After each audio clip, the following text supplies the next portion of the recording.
My girlfriend's younger sister accused me of SA. I got expelled from university, fired, and isolated. 9 months later, the truth came out, and suddenly everyone's sorry, but I am done. Hey everyone! Before we jump into today's video, I need your help. We've noticed the channel is losing some traction, and subscribing is one of the best ways you can support us. It's quick, free, and it helps us keep bringing you awesome content. Your support means the world. Let's keep this channel growing together. Thanks so much. Now let's start the video. Hey Reddit. So this happened a few years ago, but I really need to get this off my chest. I was falsely accused just because I refused to cross a line. That wasn't the worst part. My parents didn't believe me. My girlfriend of 5 years blocked me everywhere and sided with her sister without even hearing me out. I lost everything. But 9 months later, the truth came out in a way no one saw coming. Here's what went down. I, 24 male, met my ex-girlfriend Caddy, 24 female, sophomore year of high school. Started as lab partners in chemistry, ended up dating 3 months later. By the time we graduated, we were that couple everyone assumed would get married someday. 5 years together, and I never once thought about being with anyone else. Our families meshed perfectly. Her dad, Steve, was the mechanical type, always rebuilding engines in his garage and teaching me stuff my own dad never could. I remember the first time he showed me how to rebuild a carburetor on his '67 Camaro. Took us an entire Saturday, but by the end of it, I knew more about cars than I'd learned in 16 years from my father. Her mom, Diane, treated me like another son, always making sure I took home leftovers and calling to check on me during exam weeks. My parents were the same with Caddy. Mom would take her shopping, and my dad helped her pick out her first car, a used Honda Civic with low mileage that he negotiated down by $1,500.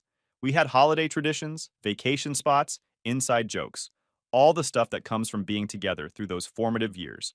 We'd spend Thanksgiving with my family, Christmas Eve with hers. Every summer, both families would rent cabins at Lake Mitchell for a week. By junior year, Caddy had her own designated seat at our dinner table, and I had mine at hers.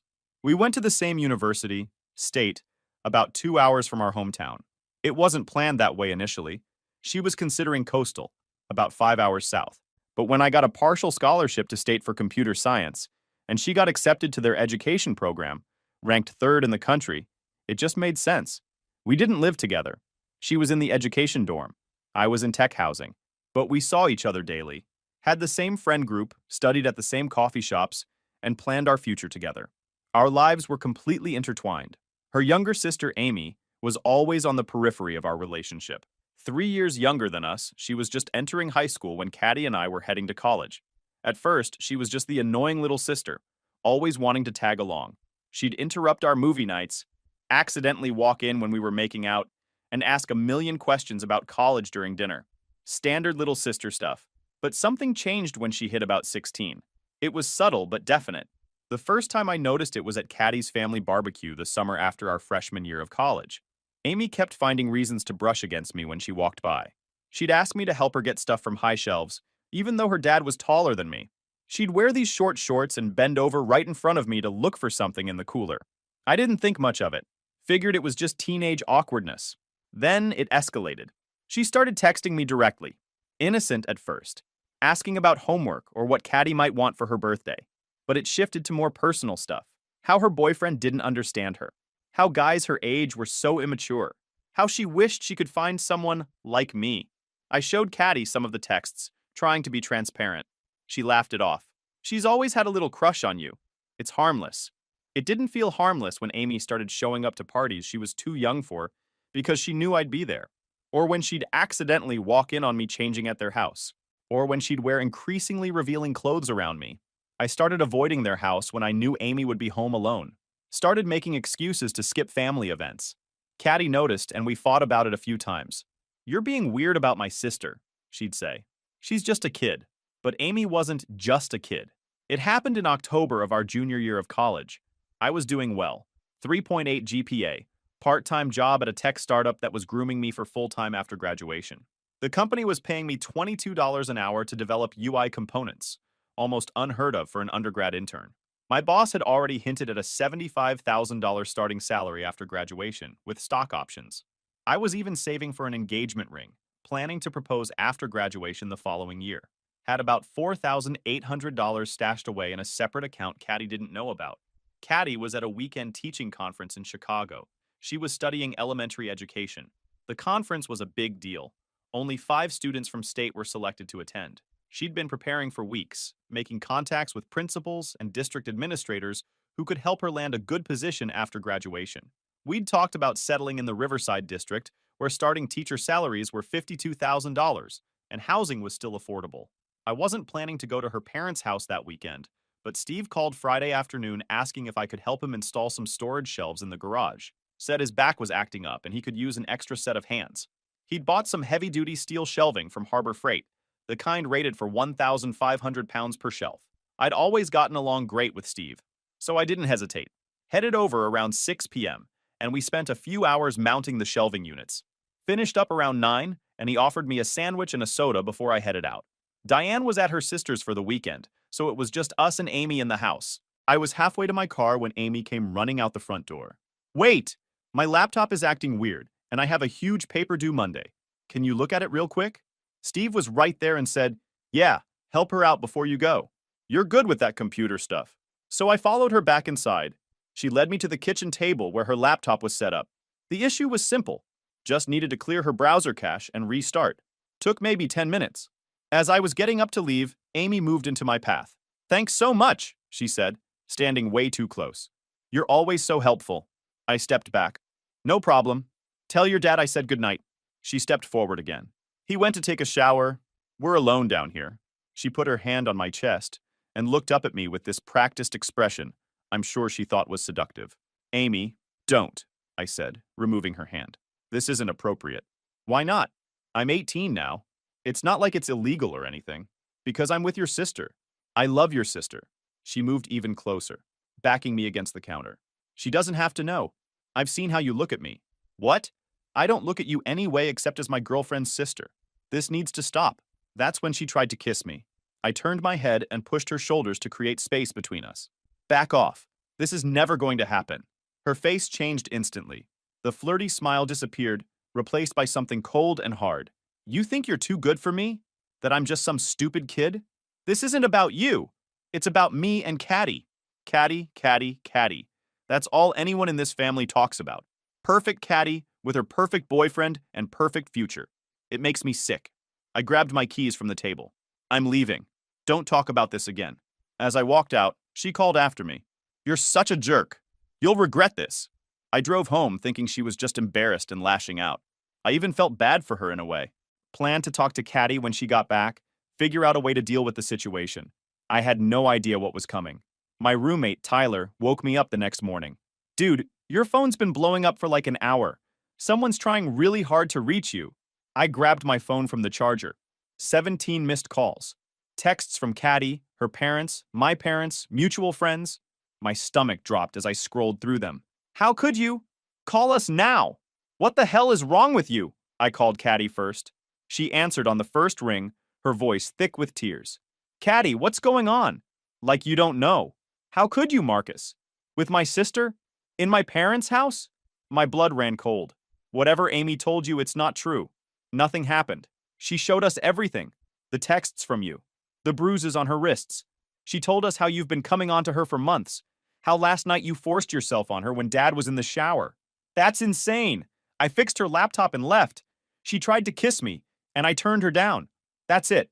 Stop lying. She has proof. The texts, Marcus. The texts you've been sending her for months." "What the heck? I never sent her anything inappropriate, ever. I saw them with my own eyes. Messages asking her to meet you, telling her what you want to do to her. They came from your number. They're fake. She must have faked them somehow. And I suppose she faked the bruises too? The ones in the shape of fingerprints on her wrists? The bruise on her back from where you pushed her against the counter?" My mind was racing. "Yes, that's exactly what she did. I can't believe I ever trusted you."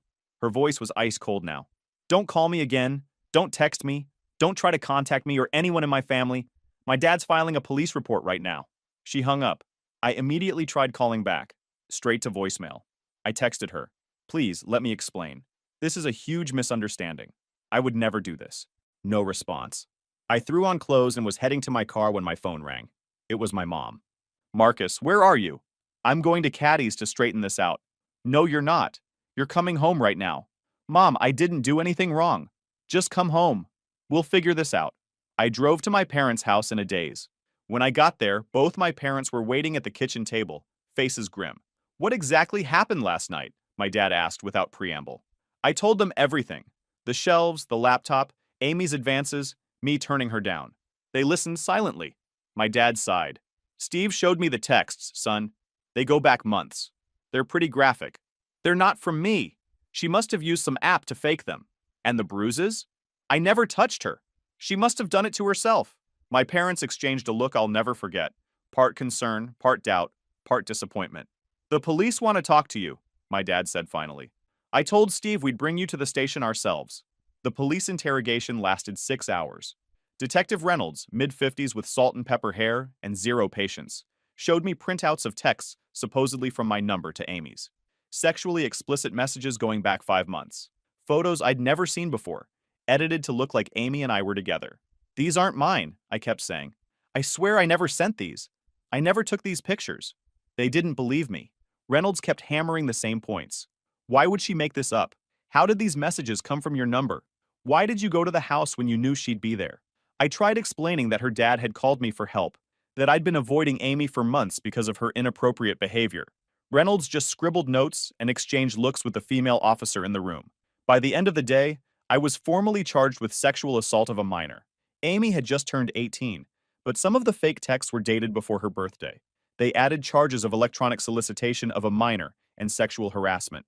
My parents posted the $50,000 bail. The conditions: no contact with Amy or anyone in the Clark family. Surrender my passport, wear an ankle monitor, and observe a strict curfew. I was allowed to go home with my parents, but the nightmare was just beginning. State University didn't wait for a conviction. They suspended me pending a disciplinary hearing on October 27th, but that was just a formality. The outcome was predetermined. Dr. Chambers, the head of the disciplinary committee, had already made public statements about protecting students and zero tolerance. I was expelled the following week. My scholarships revoked. The tech startup fired me the same day they heard about the charges. My boss, Mark, who'd been mentoring me for over a year, didn't even call personally. HR sent an email terminating my employment, effective immediately. My keycard access was deactivated. My company laptop was remotely wiped, and I was told to ship it back in the prepaid box they'd send. My bank froze my accounts due to an investigation, which meant I couldn't even access the $4,800 I'd saved for Caddy's ring. Friends disappeared overnight. People I'd known since elementary school suddenly couldn't remember my name. Social media became a war zone. Half my notifications were death threats, the other half just people unfriending me. Caddy blocked me everywhere, changed her phone number. Her friends, who had been my friends too, posted long statements about standing with victims and cutting toxic people out. Photos of me were removed from their Instagram feeds, as if I'd never existed. My sister Grace was the only one in my immediate family who believed me without question. Amy's always been obsessed with you, she said. Always asking me questions about you, trying to get me to show her your old yearbook photos. It was weird.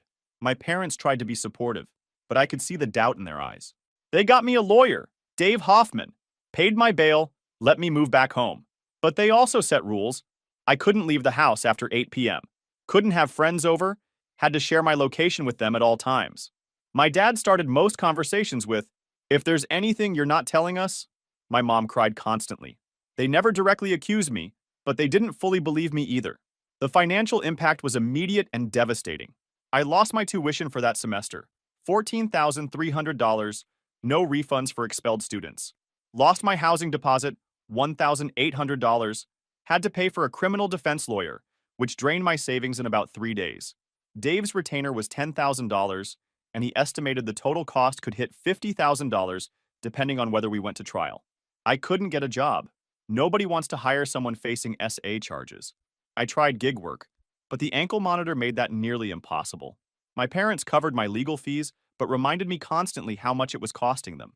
They'd planned to use that money to help Grace with college next year. Now they were talking about second mortgages and cashing out retirement funds. The isolation was suffocating. People I'd known my whole life, teachers, neighbors, family friends, all looked at me differently, like I was something dangerous, damaged. Best case, they avoided me. Worst case, they left threatening notes on my parents' porch or shouted things when I walked by. The only people who stood by me without question were Tyler, my former roommate, And surprisingly, Caddy's cousin Megan. Megan called me about 2 weeks after everything blew up. I don't believe any of this, she said without preamble. Amy's been jealous of Caddy forever, and she's always had a thing for you. She makes up stories all the time. Like what kind of stories? I asked, desperate for anything that might help my case. Like when she was 15, she told everyone she was dating this college sophomore who turned out to be completely made up. She even showed people texts from him that she'd clearly written herself. And last year, she claimed her math teacher was hitting on her, but it turned out he just gave her a bad grade and she wanted to get him fired. It helped to have someone from Caddy's family on my side, but it didn't change my situation. The prosecutor was pushing for maximum penalties. Dave was already talking about plea deals. I understand you don't want to consider it, he said during one of our strategy sessions, but I need you to know what's on the table. First-time offender, you're looking at a 5 to 7 year sentence if convicted on all counts. The plea would drop it to 3, with possibility of parole after 18 months. I'm not pleading guilty to something I didn't do, I told him. Keep fighting. Months passed, and things only got worse. The preliminary hearings in November and December didn't go well.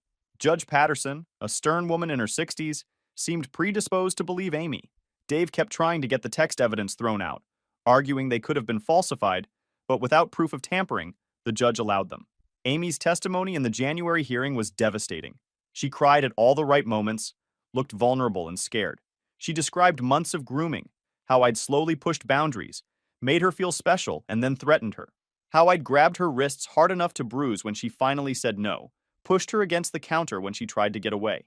She was a terrifyingly good liar. Watching her, I almost believed it myself.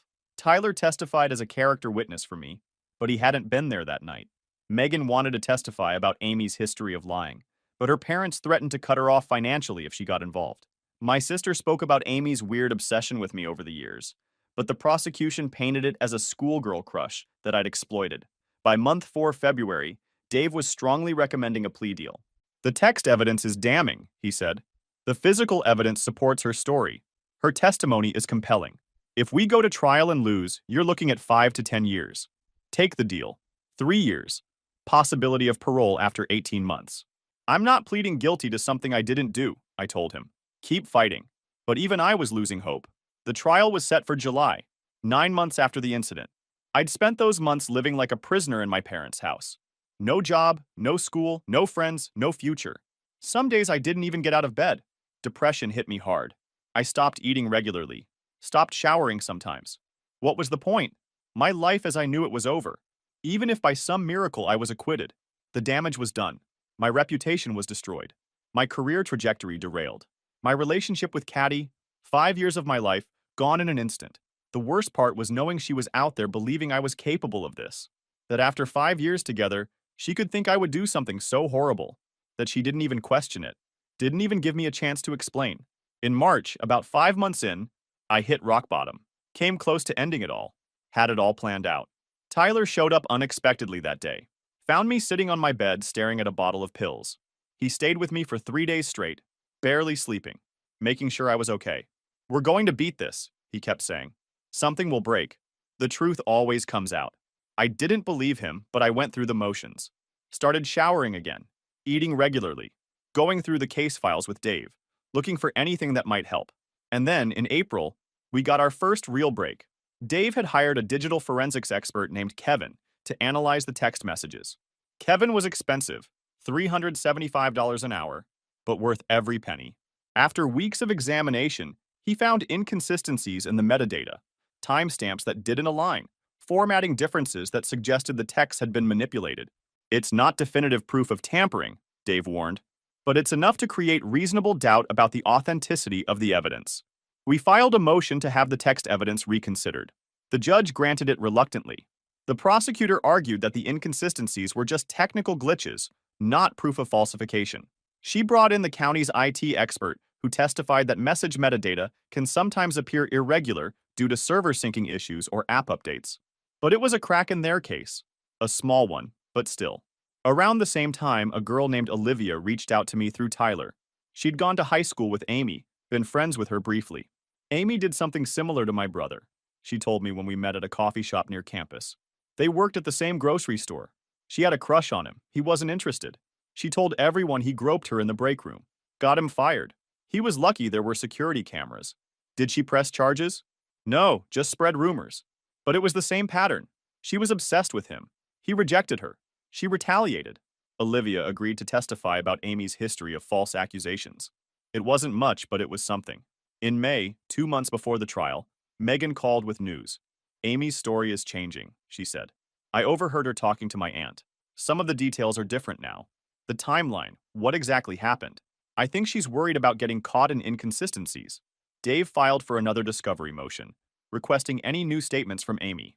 The prosecution objected, but the judge ordered them to provide updated testimony. Sure enough, Amy's story had shifted. Now she claimed I'd been grooming her for over a year, not just months. Said the assault happened in the kitchen and continued into the living room. Said I'd threatened her multiple times after that night, which is why she waited until the next day to tell anyone. This is good for us, Dave said. Changing stories make for less credible witnesses. But we still had no smoking gun, no definitive proof that she was lying. The trial date was getting closer, and my future still hung in the balance. The summer crawled by. My ankle monitor chafed in the heat. My parents' house felt more like a prison with each passing day. The trial was set for July 17th, and as it approached, my anxiety spiraled. Dave was more optimistic than he'd been in months. The text evidence is questionable now. Her story is inconsistent. We've got character witnesses for you and testimony about her past behavior. It's not a slam dunk, but we've got a fighting chance.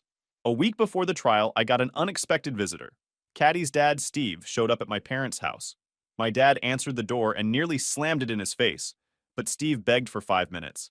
They brought him to the backyard where I was sitting. He looked terrible. Didn't sit down. I need to ask you something, he said, his voice rough. Man to man, did you touch my daughter? I looked him straight in the eyes. No, sir. I never touched Amy inappropriately. I never sent her those texts.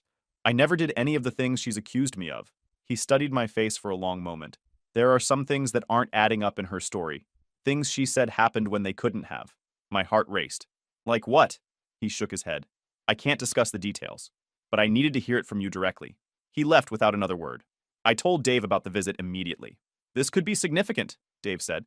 If her own father is having doubts, the jury might too.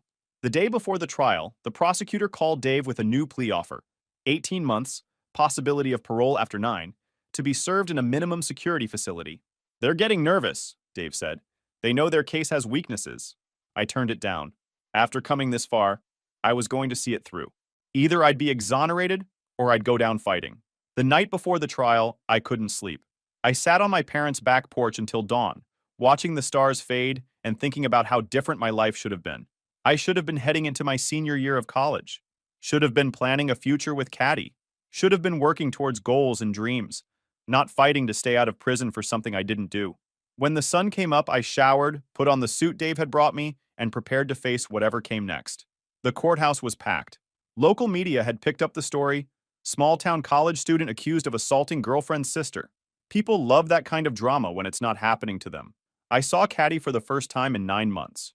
She was sitting with her mother in the gallery, behind the prosecutor. She didn't look at me. She'd lost weight, her cheekbones more prominent than I remembered.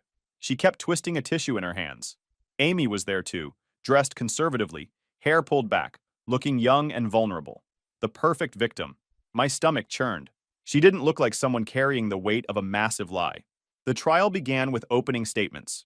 The prosecutor painted me as a predator who had used my relationship with Caddy to gain access to Amy, groomed her over time, then SA'd her when she finally rejected me.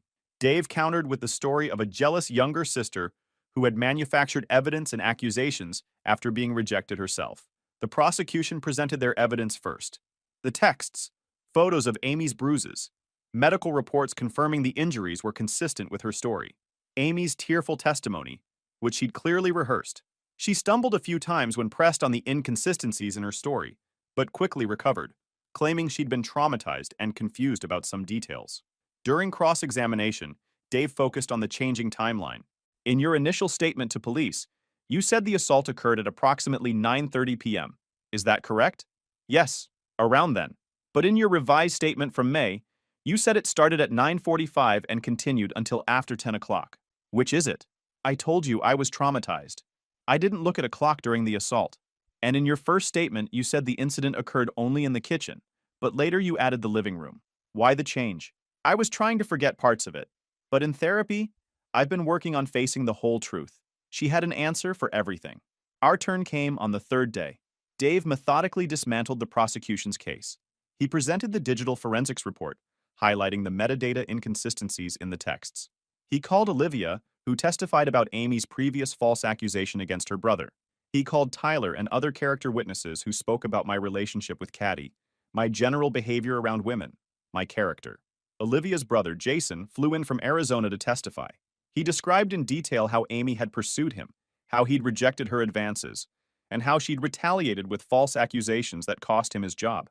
If there hadn't been security cameras in that break room, I don't know what would have happened to me, he said.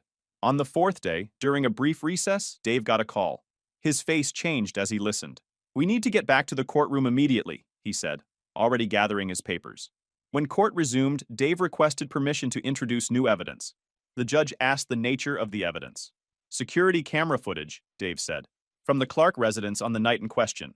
The prosecutor objected immediately. "This is the first we're hearing of any security footage. This is clearly an attempt to ambush the prosecution." "Your Honor, we only just received this evidence ourselves," Dave countered. "Mr. Clark installed a Nest camera in his garage last year due to a series of break-ins in the neighborhood. The camera has a view of the kitchen door. Mr. Clark only recently realized it would have captured the defendant leaving on the night in question." The judge allowed it, over the prosecutor's continued objections. Steve was called to the stand to authenticate the footage. He wouldn't look at me or at Amy. "Mr. Clark, why are you just now coming forward with this evidence?" the judge asked. Steve cleared his throat. "I didn't think about the camera initially.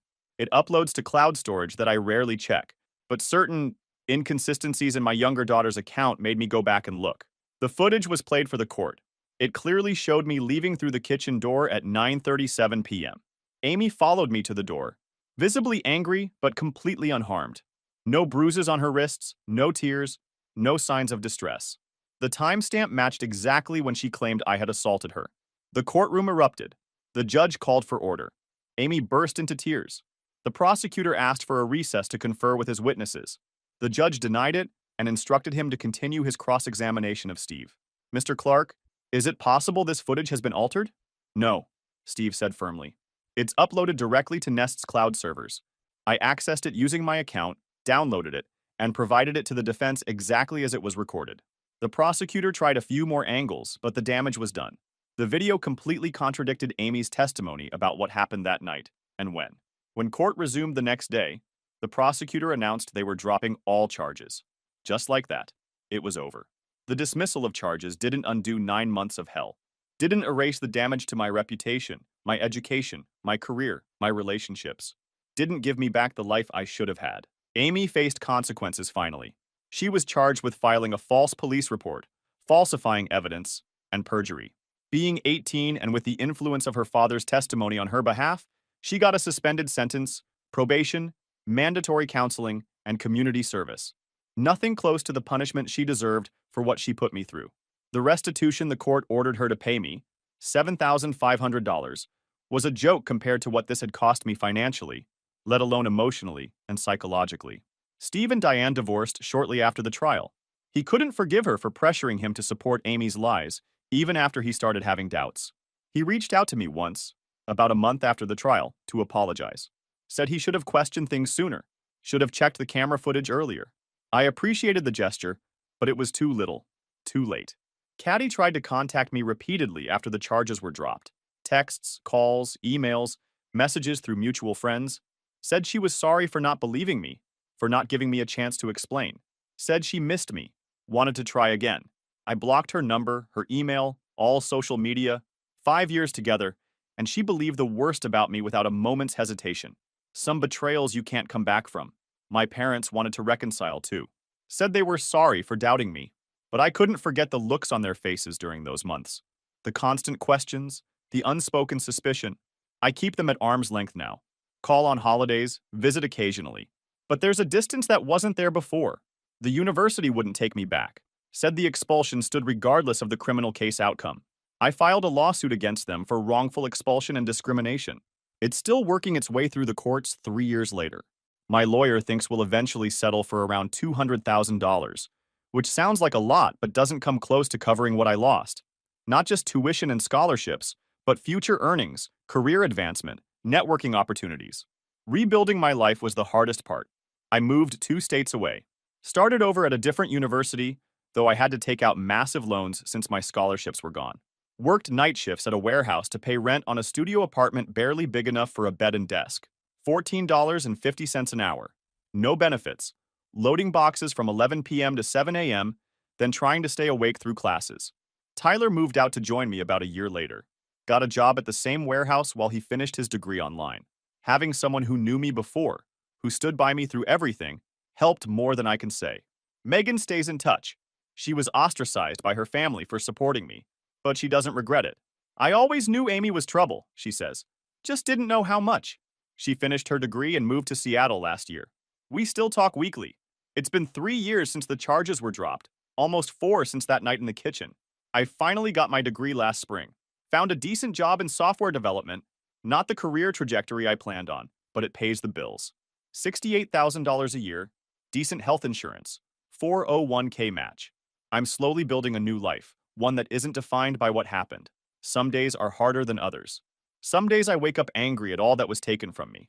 Other days I'm just grateful to have been cleared, to have avoided the far worse fate that could have been mine if that camera footage hadn't existed. If Steve hadn't installed that camera, or if he hadn't gone looking through the footage, I'd likely be sitting in a cell right now. My entire future hinged on a piece of technology that could easily have not been there. The financial impact continues. I'm $86,000 in student loan debt. My credit was destroyed during those 9 months when I couldn't make payments on anything. My parents burned through most of their retirement savings on legal fees. Dave's final bill came to $73,500. Worth every penny, but it'll take years for my family to recover. Dating is complicated.